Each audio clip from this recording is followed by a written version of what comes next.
It reads like the beginning of a bad political thriller. A senator and his wife received gold bars and a Mercedes-Benz from a Middle Eastern country in exchange for access and favors. That basically describes the guilty verdict of Democratic New Jersey Senator Bob Menendez. He was found guilty on all charges in his federal corruption case. The 16 charges included corruption, bribery, extortion, wire fraud, and acting as a foreign agent. A defiant Menendez spoke after the verdict. Let's watch that. Obviously, I'm deeply, deeply disappointed by the jury's decision. I have every faith that the law and the facts did not sustain that decision and that we will be successful upon appeal. I have never violated my public oath. I have never been anything but a patriot of my country and for my country. I have never, ever been a foreign agent, and the decision rendered by the jury today would put at risk every member of the United States Senate in terms of what they think a foreign agent would be.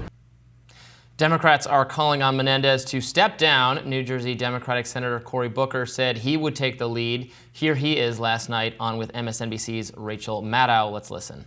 This is a painful day of real heartbreak and, frankly, just deep disappointment. A jury that was sworn to objectivity, a jury of his peers, found by the highest criminal standard beyond a reasonable doubt that he was guilty on all 16 charges.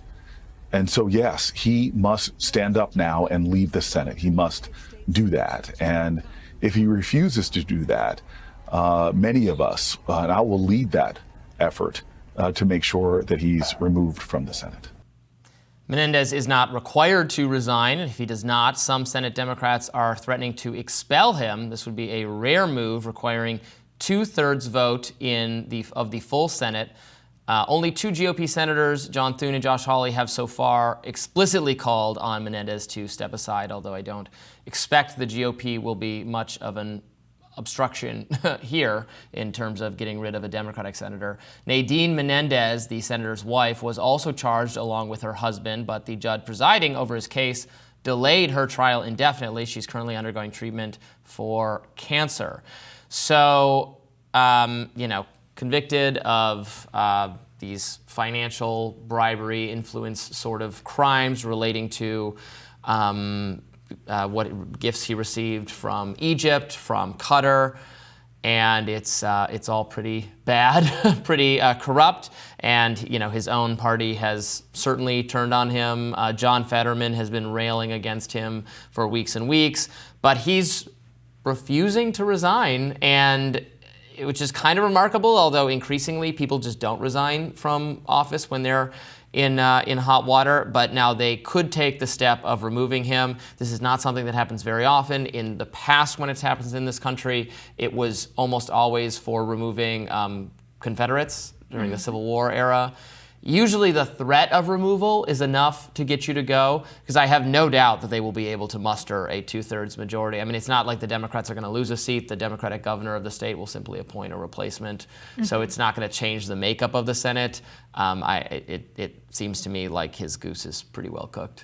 Right. We are all embarrassed by the banana republic that is the state of New Jersey. I think that the amount of corruption in the state, it wouldn't be a Jersey politics story if there wasn't a real estate mogul involved. And of course, Fred Diabetes is involved. These gold bars with the same serial number were robbed from his home, his mansion in Jersey.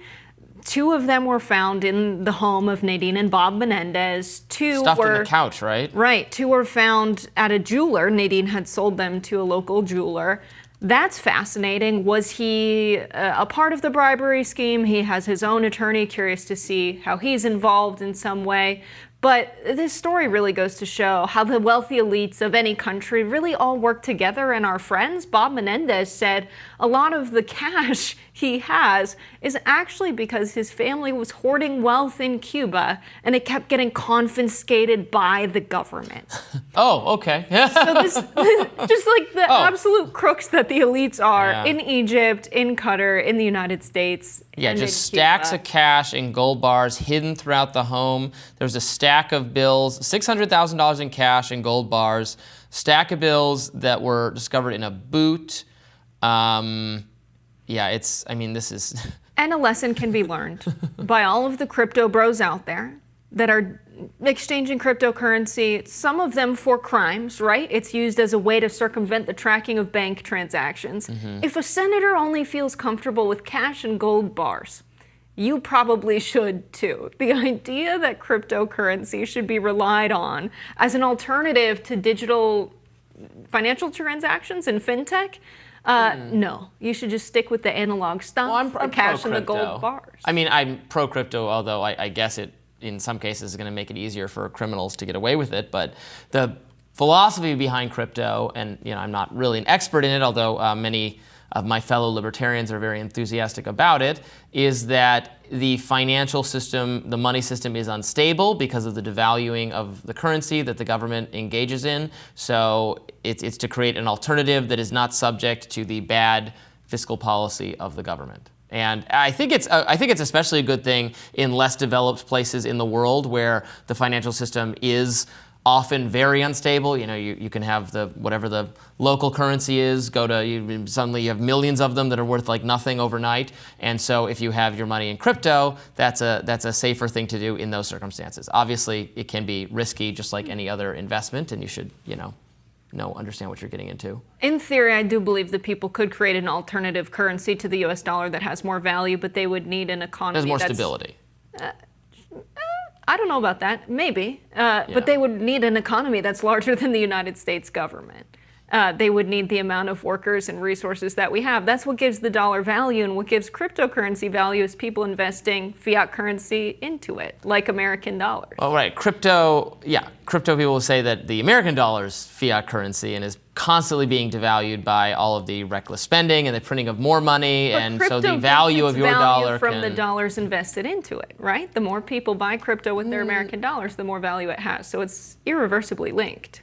I get. As I said, I'm not an expert. We should have some. And that's why we can Bob have uses a gold for bars. and against person on crypto come in to explain That would it. be fun. But yeah, I think that's why Bob's using the cash and the gold bars here. It's just goonish, cartoon level corruption. Well, he says he inherited, or that his wife inherited the gold bars from her Lebanese family. Man, did he throw her under the bus, saying, and that he didn't know that she was hiding. Cancer. And she has cancer, and he didn't know she was hiding gold bars throughout the house. So I would, not want to see that marriage up close. Now, actually, I have seen Bob Menendez up close a few times, though, because this was also reported. He loves cigars. There's a specific cigar place. He seems like in D.C. that he is at. He must go there 300 days a year. We should go. He is always there. We can go if you want. I don't go there that much, but me and the boys like a good cigar every now and then. So we'll make sure to extend you an invite next time. Yeah, cigars with the boys and Bob. And Bob. Can't wait. Not for much longer, I fear. More Rising right after this.